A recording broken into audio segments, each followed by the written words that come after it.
Continuamos con analizando las vinificaciones comunes a todas las operaciones unitarias comunes a todas las vinificaciones. Vamos a recapitular un poquito. Hemos analizado la cosecha y el transporte. La uva está llegando a la bodega. Este análisis que vamos a hacer ahora podríamos haberlo hecho antes de iniciar estrictamente la cosecha, pero da lo mismo. El concepto, las conclusiones son iguales. Siempre que se cosecha o se ingresa una uva a la bodega, uno tiene que tener en claro, perfectamente en claro, cuál es el vino que pretende elaborar, porque esto no nos vamos a cansar de repetirlo. Tiene que haber una integración, cuanto mayor mejor, entre el viñedo y la bodega, entre la uva y el vino que se va a elaborar.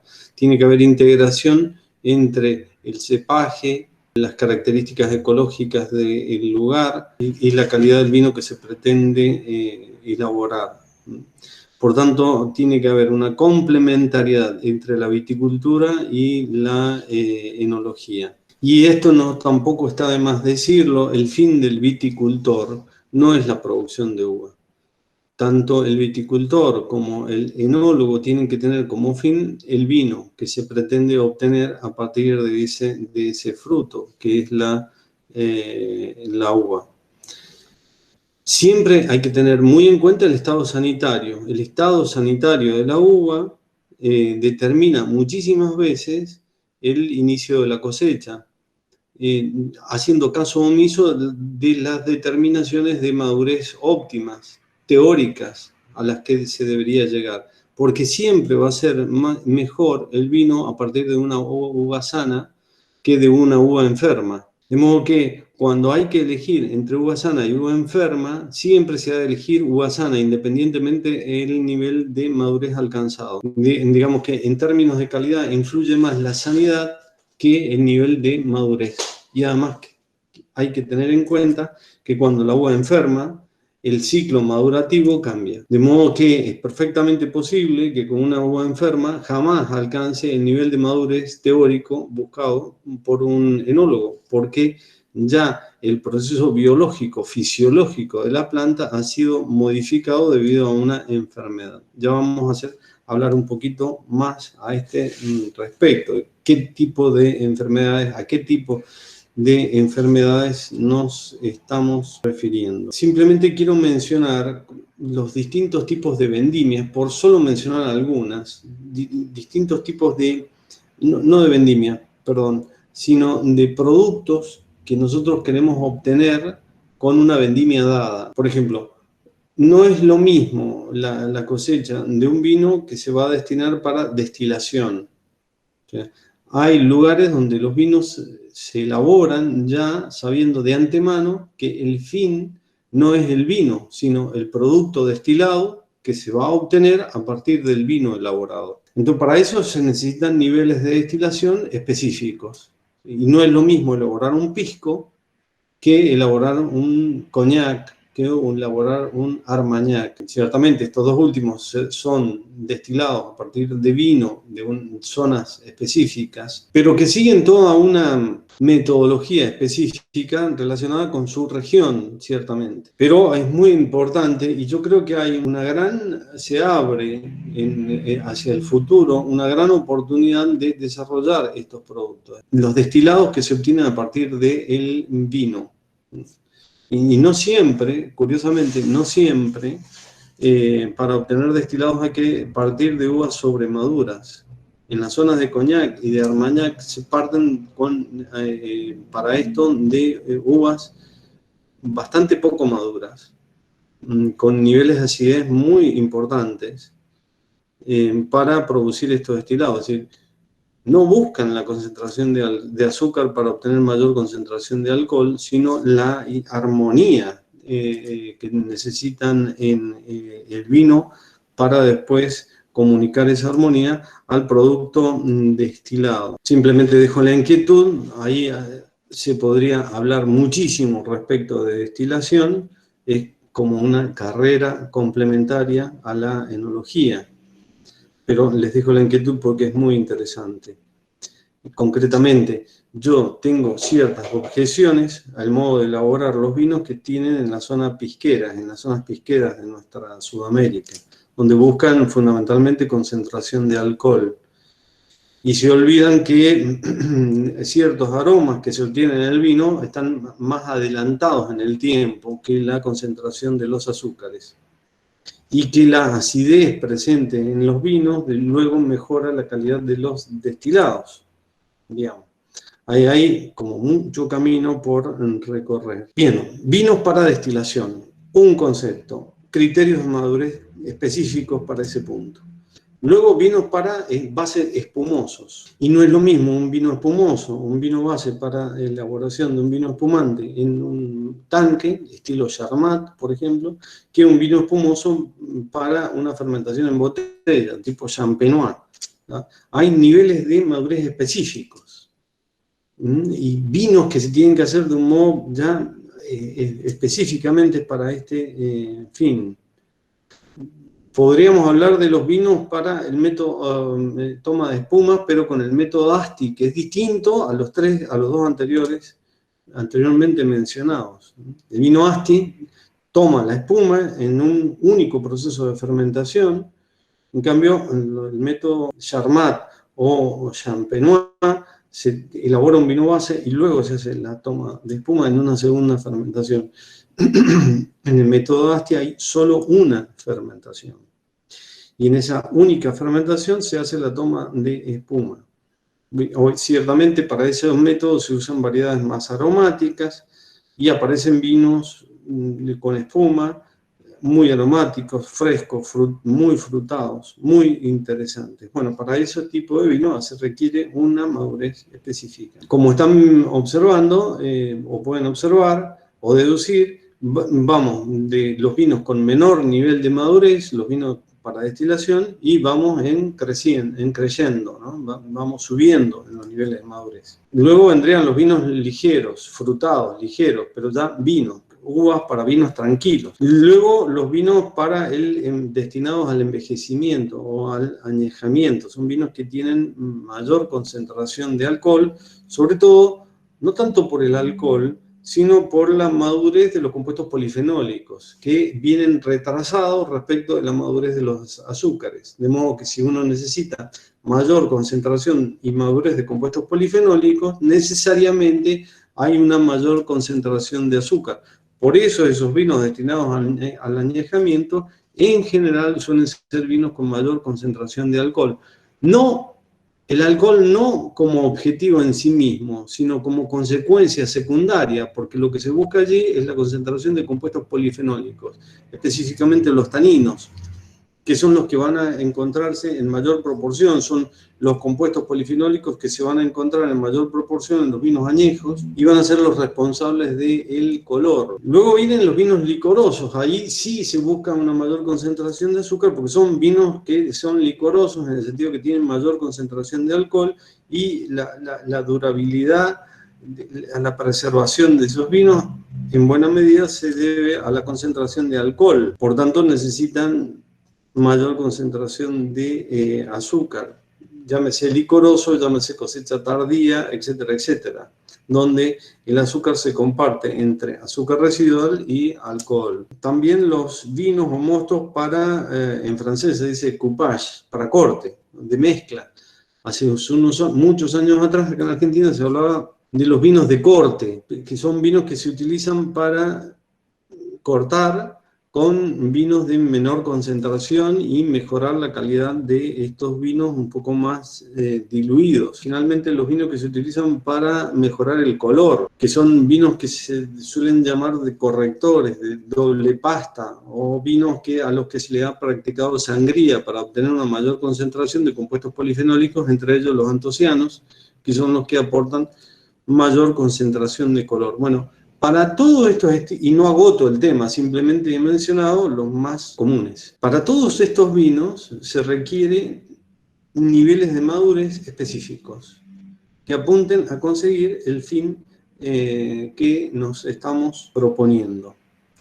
Y, por cierto, para cada uno de estos vinos habrá que hacer un seguimiento de la madurez absolutamente concordante con el fin que perseguimos. Si estuviéramos buscando un vino joven, mal haríamos en medir solamente el azúcar, porque en un vino joven importan mucho los aromas, importan mucho los antocianos, importan muchos los niveles de acidez adecuados. ¿Mm? De modo que si importan estas variables, por allí, para determinar una madurez adecuada, habría que evaluar si es tinto los antocianos, si es blanco los aromas y siempre la acidez total, el pH, etcétera, etcétera. Bueno, y así sucesivamente. La determinación, por tanto, de la fecha óptima de determinación surge del análisis de todos estos factores que acabo de mencionar. Y anteriormente había puesto una salvedad. Todos los criterios de madurez se superponen o, digamos, caen frente a los criterios de sanidad. ¿Qué quiere decir que caen? Es mucho más importante la sanidad del producto que la madurez del producto, en términos de calidad y en términos de cantidad, cualitativos y cuantitativos. ¿De qué tipo cuando hablamos de enfermedades de la vid, en particular de la uva, que afecta la calidad de la uva, ¿de qué estamos hablando? Fundamentalmente, hay muchas enfermedades en la vid, no intentamos abordar este tema, pero sí algunas, 3 concretamente, que van a incidir fuertemente en la calidad de la vendimia. En primer lugar, el mildio o peronóspora. En la Argentina se utiliza también este modo de mencionar. El mildio provoca, en términos generales, una defoliación importante en la planta. Ya habíamos mencionado en la clase anterior que la hoja es muy importante en el proceso de maduración, porque es allí donde se produce la fotosíntesis y es allí donde se producen los hidratos de carbono, donde se logra ese equilibrio tan delicado que necesitamos en la uva. De modo que si la planta está parcial o totalmente desfoliada, no va a realizar la fotosíntesis, la va a realizar de modo parcial o nula, y de modo que esto va a afectar el proceso madurativo fuertemente. De modo que no tiene sentido esperar la madurez en un viñedo que es afectado por esta enfermedad. Hay que ver siempre cada una, obviamente, cuando hablamos de enfermedades están los niveles de cada una de las enfermedades. No es lo mismo un 5% de afección que un 10, que un 90, que un 100. Entonces la gradualidad es una cuestión a la que hay que también prestar atención. Pero siempre con esta salvedad, es decir, la sanidad está antes que la madurez. Hay que prestarle más atención. En segundo lugar, el oidium, el ataque del oidium que se suele dar en las partes vegetativas, especialmente en las partes más leñosas de la planta, pero también ataca al grano de uva. Normalmente cuando están afectados por oidium, el grano de uva aparece con un efecto que se denomina efecto de cuero, ¿sí? Donde fue afectado por el oído, queda con una mancha, con un aspecto que recuerda al aspecto del cuero, a la superficie del cuero. Es rígida, pierde la elasticidad. Entonces puede ser que una parte del grano esté afectada y la otra parte no. La parte que no está afectada crece, la parte que está afectada por oidium no crece, es rígida. Entonces, como tenemos una parte flexible y la otra es rígida, normalmente se produce un desgarramiento. Y si se produce un desgarramiento, la pulpa queda en contacto con el aire. Al estar en contacto con el aire, los azúcares empiezan a ser degradados por las levaduras, bacterias que se encuentran presentes en el aire. De modo que los azúcares se transforman en alcohol por fermentación de esas levaduras epifíticas. Y luego ese alcohol es transformado en ácido acético por las bacterias acéticas. Normalmente comienza este proceso y luego termina en la tercera enfermedad, que es muy, muy fuerte, muy importante, que es botrytis. Botrytis o podredumbre de la uva. Hay distintas clasificaciones, por lo menos 5 tipos de botrytis perfectamente diferenciables. En general, la podredumbre negra es cuando se ha podrido la totalidad del fruto, ¿no? Cuando ya hay podredumbre negra, es decir, el grano de uva quedó negro, normalmente queda negro y sin peso, porque ya no queda fruta. El hongo que está actuando es el grado extremo de todo podredumbre negra. El hongo que actúa en esos casos es Penicillium niger, y es el grado extremo, como dije, es decir, cuando hay podredumbre negra, después de esto ya no queda fruto. Cuando hay podredumbre negra no hay posibilidad alguna de elaborar vino, porque no queda, se ha evaporado, se ha perdido la totalidad del mosto. Luego están los otros casos de podredumbre que no son tan graves, como es la podredumbre no verde.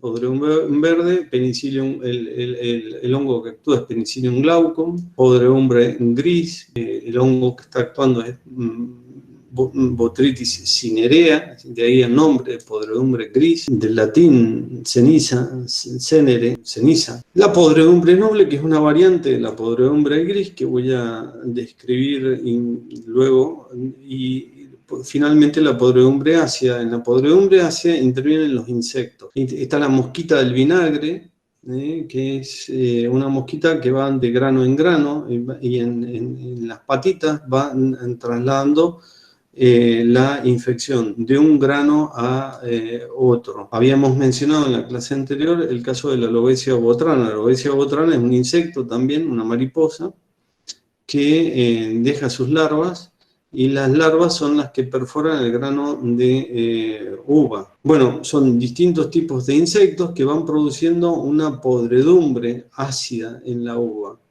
¿Por qué podredumbre ácida? Porque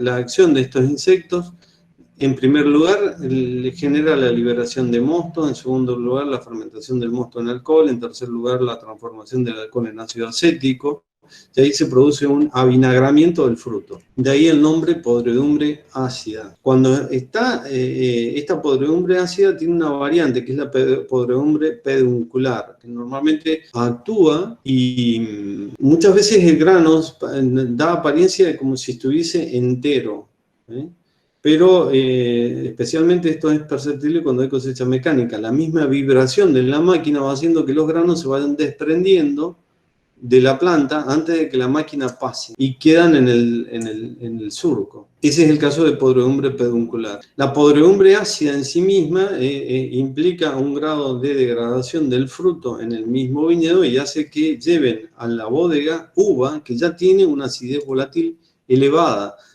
porque hay ácido acético dentro de la uva. ¿Cuánto? Depende del grado obviamente del grado de afección. Todas las podredumbres que acabamos de mencionar muy brevemente, para leer bien este tema, recomiendo leerlo por el libro Alain Reynier, ya luego en Enología 2 lo menciono como parte de la bibliografía, y si no, también por el libro del padre Oreglia. Alain Reynier es mucho más, es un libro de viticultura, un manual de viticultura, y es mucho más extenso, mucho más detallado. Y, bueno, lo pueden leer por cualquiera de estos libros, con más detalle. Pero todas estas, las podredumbres, todas las podredumbres en general van en detrimento, y un fuerte detrimento de la calidad, salvo la podredumbre noble, que es la última que vamos a describir en particular. ¿Cuáles son las transformaciones que va a producir la podredumbre? Bueno, fundamentalmente un aumento del ácido glucónico, un aumento del glucano. El glucano es un coloide protector que se opone a los procesos de clarificación y filtración de los mostos y luego de los vinos. Hay una síntesis de glicerol, es decir, mayor concentración de glicerina. Este último aspecto podría considerarse positivo, porque la glicerina tiene un polialcohol de sabor dulce, de modo que mejora las características organolépticas de los vinos. Bien, sería el único aspecto positivo, como dije, pero de ninguna manera justifica las alteraciones que produce en la calidad del vino. De modo que siempre hay que tratar de evitar, de prevenir estas enfermedades.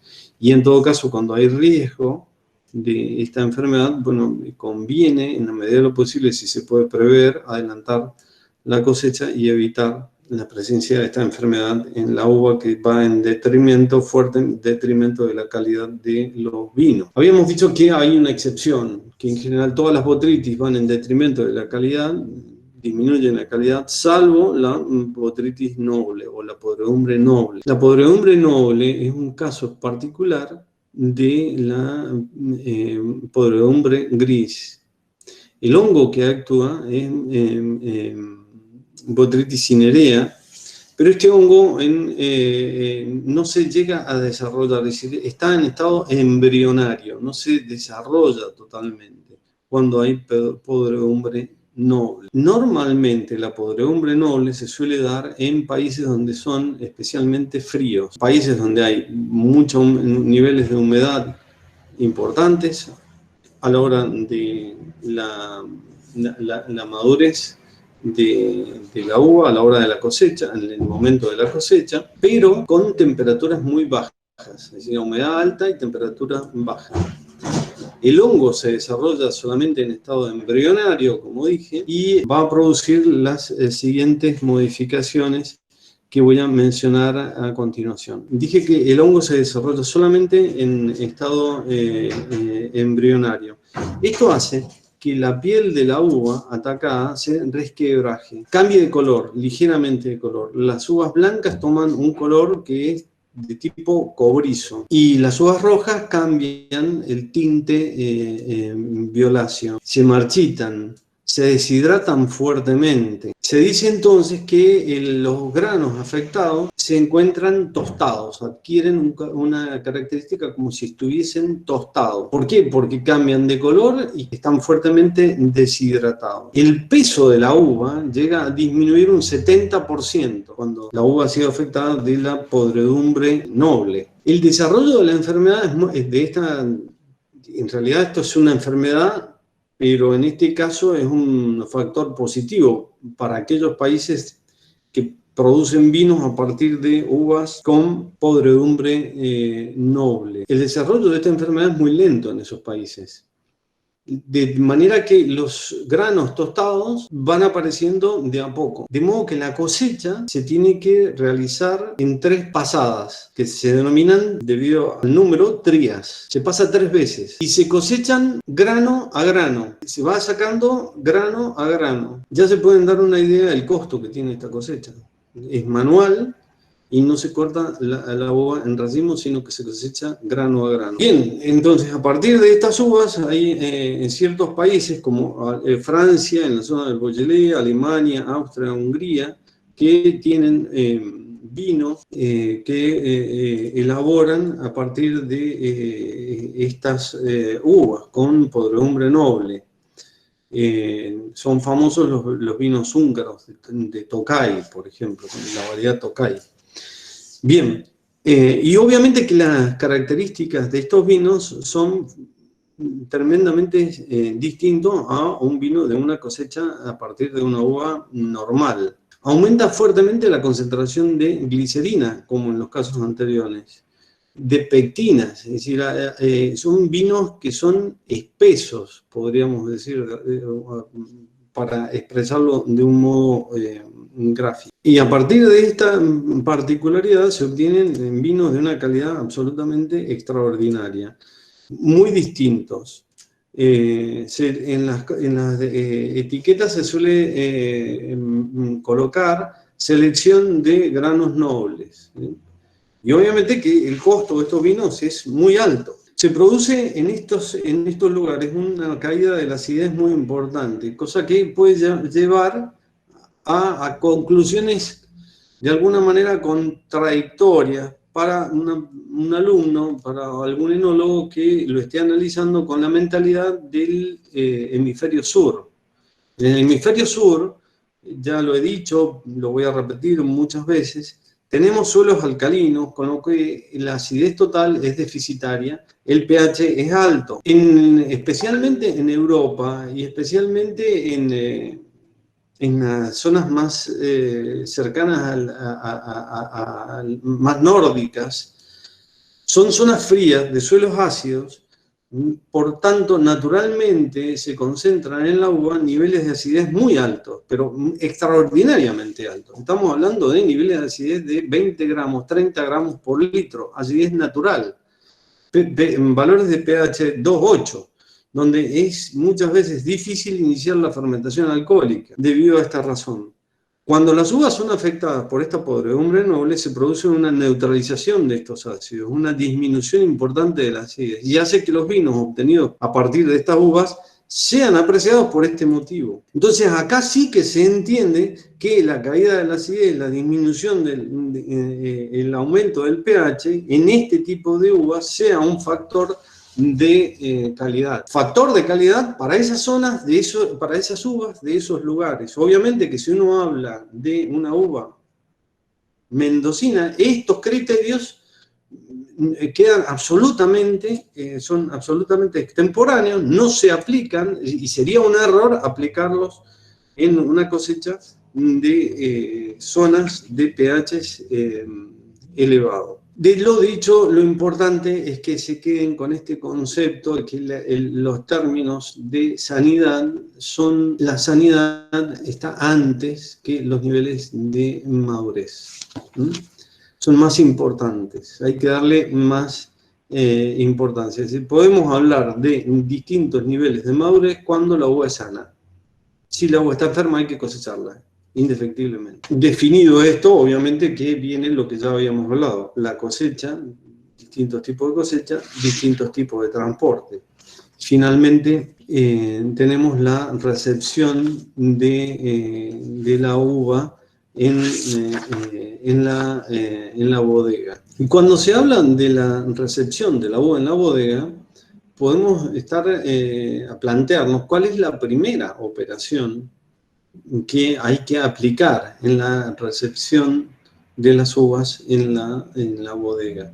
Y obviamente que esta no es una respuesta tan simple de dar. La primera operación depende del modo en que se han presentado las cosas, del modo en que se está desarrollando la cosecha. Decía que en algunas bodegas modernas la recepción el comienzo de la bodega empieza por una cámara frigorífica donde se guardan las cajas con la uva cosechada y se quita el calor de campo para luego continuar con el proceso. Esto es un concepto muy bueno de una bodega moderna. Sin embargo, si la cosecha es mecánica, por allí la primera operación relacionada enológica, estrictamente enológica, hay que desarrollarla en el viñedo. ¿Cuál será esa operación enológica? En algunos casos, cuando se pueda, la aplicación del frío, bajar la temperatura de campo. Ahí en el viñedo, sí. ¿De qué manera? Podría ser a través de un enfriador de vendimia colocado en el viñedo. ¿Se puede? Por supuesto que se puede. ¿Se hace? Muy pocos lo hacen. Pero si este concepto de vino, alimento, y el concepto de preservación de las características de la uva como alimento, debiera por lo menos pensarse en comenzar a hacerlo pronto, si bien no se realiza. Y siempre va a ser necesaria la utilización del anhidrido sulfuroso. ¿Para qué? Bueno, el anhidrido sulfuroso para evitar las reacciones de tipo oxidativa, que en términos generales, cuando las reacciones químicas se dan de un modo descontrolado, sin gobierno, salvo rarísimas excepciones y casualidades, siempre son negativas. Por lo tanto, en general, cuando hablamos de una oxidación del mosto, se hace con esta excepción.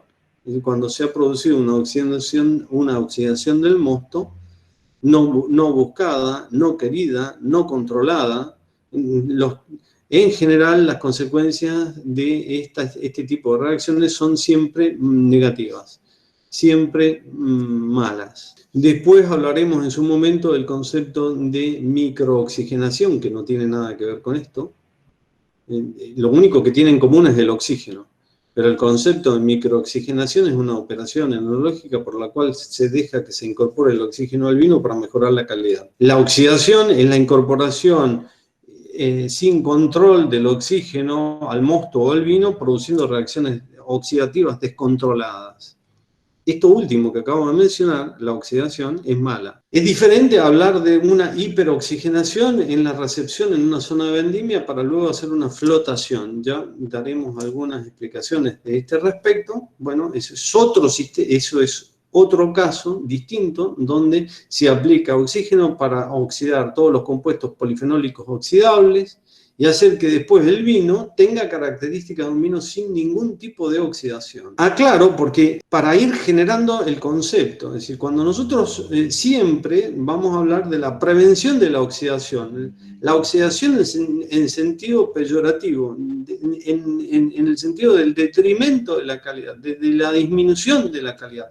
Esa oxidación hay que evitarla.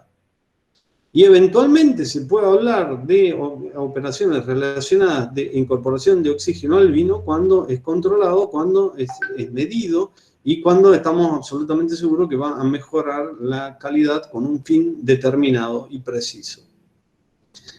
Hecho esta salvedad, en términos generales, cuando se está cosechando con cosecha mecánica, es probable que necesariamente hay que comenzar a la administración del anhidrido sulfuroso en el viñedo. ¿Para qué? Para evitar que el mosto que juntan abundantemente las máquinas cosechadoras tenga un cierto nivel de protección y de esa manera arribe a la bodega con un cierto nivel aceptable de calidad. El uso del anhidrido sulfuroso tiene como cinco funciones claramente definidas que la van a ver con el profesor Valenti. Yo no voy a entrar en los 5 aspectos, las 5 funciones del anhidrido sulfuroso. Simplemente acá menciono que en la vendimia, en la utilización del anhidrido sulfuroso tiene como un triple fin.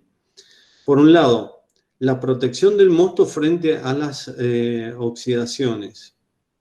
La selección de la microflora. Claramente el anhidrido sulfuroso va a seleccionar los microorganismos a los cuales les va a permitir desarrollarse. El anhidrido sulfuroso es un aliado importante en la enología porque tiene un factor selectivo de los microorganismos de tipo... ¿Quiénes son los microorganismos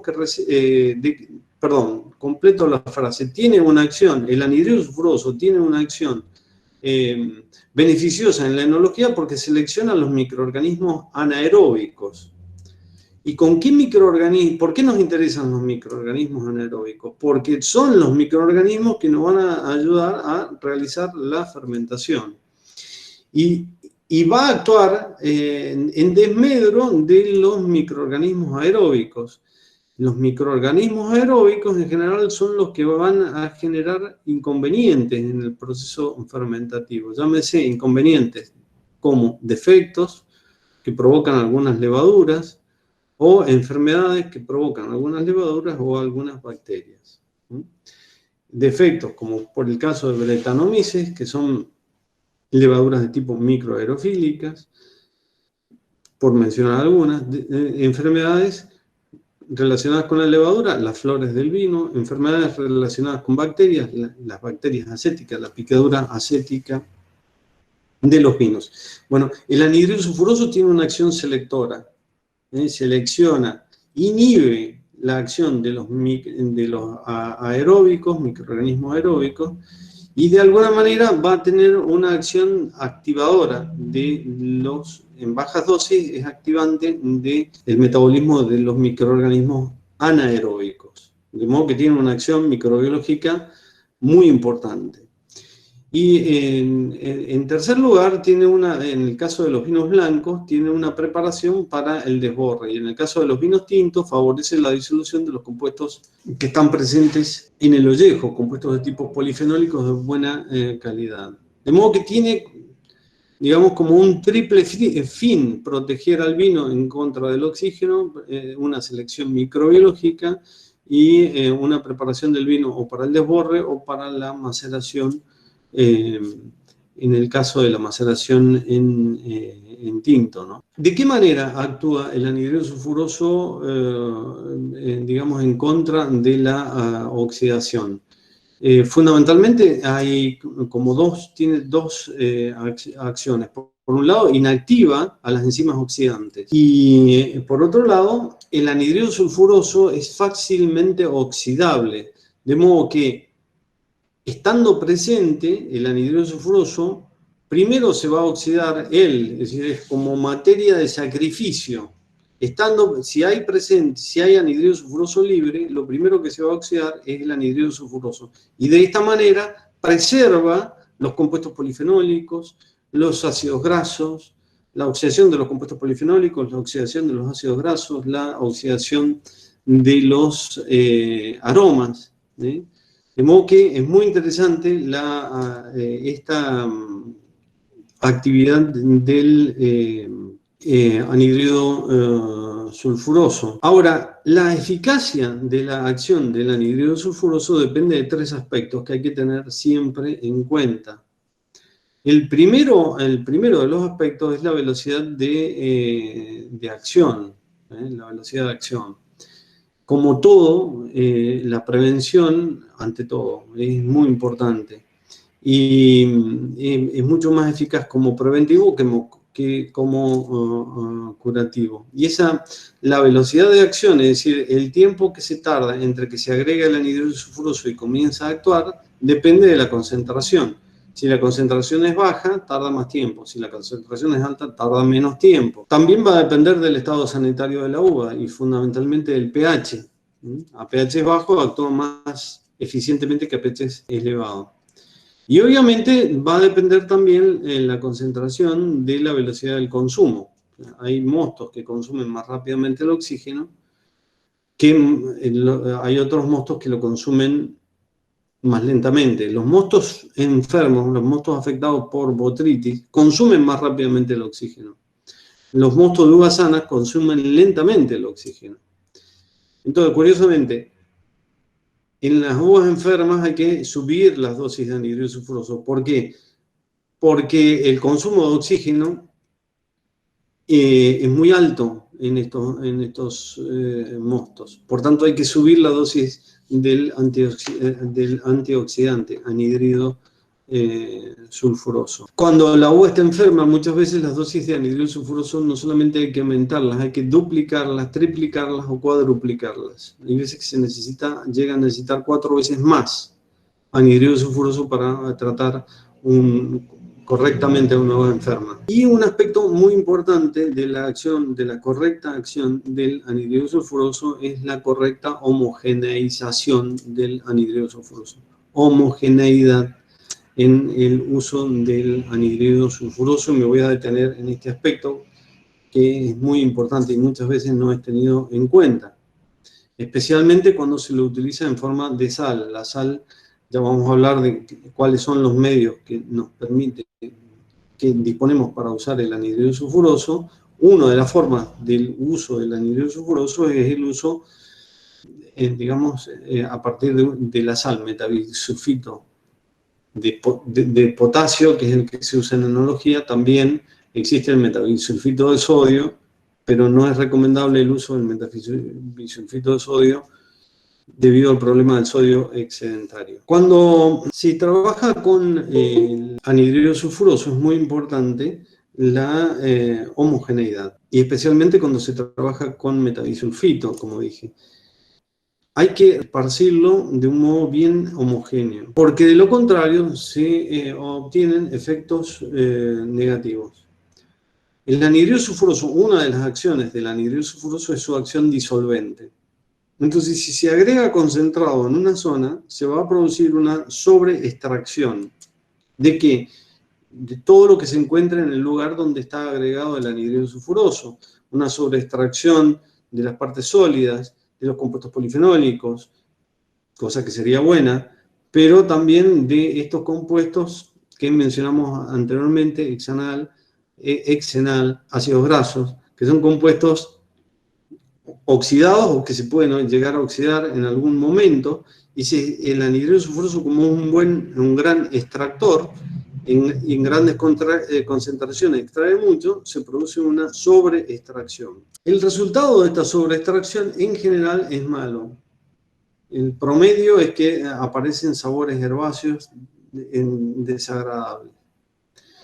Y luego, si no se ha mezclado bien, quiere decir que hay zonas donde está sobreconcentrado y zonas donde no hay anhídrido sulfuroso. Por tanto, no están las acciones protectivas del anhídrido sulfuroso. Entonces, en las zonas donde está sobreconcentrado hay sobreextracción. Hay prevención de la oxidación, pero también hay sobreextracción.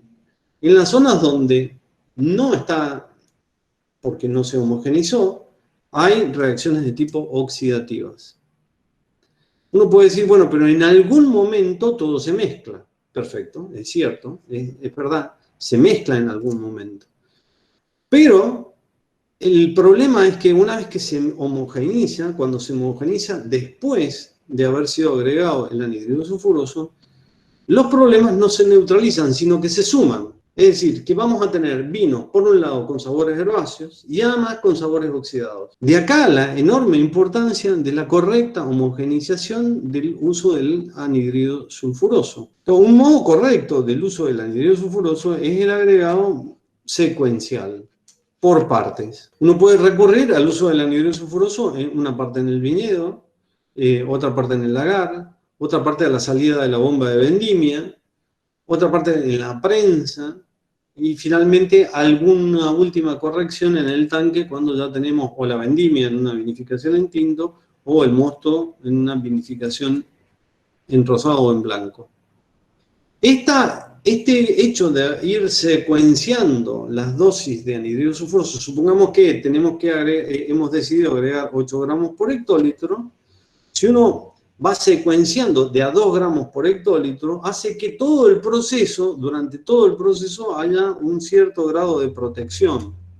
De modo que en todas partes del proceso hay una protección frente a las oxidaciones, hay una protección frente a los microorganismos indeseables, de modo que hay un cierto grado de protección en todo el proceso. Y finalmente hay un muy buen grado de homogeneidad, porque se ha ido agregando de a poco. Este modo de agregar el anhídrido sulfuroso provoca buenos resultados y hace que se use menos al final de todo el ciclo. La dosis aportada de anhídrido sulfuroso es menor que si se ha agregado todo en una vez, hablando de la operación de la recepción de los mostos o de los vinos.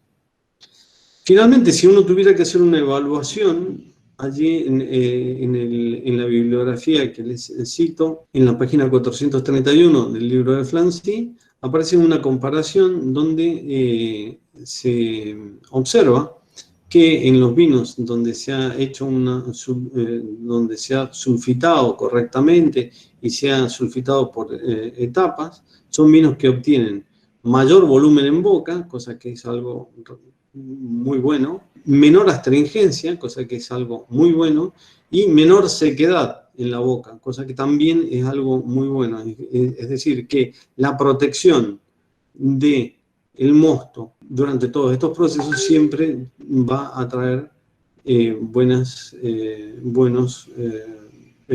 resultados. Con esto, entonces ya terminamos este aspecto.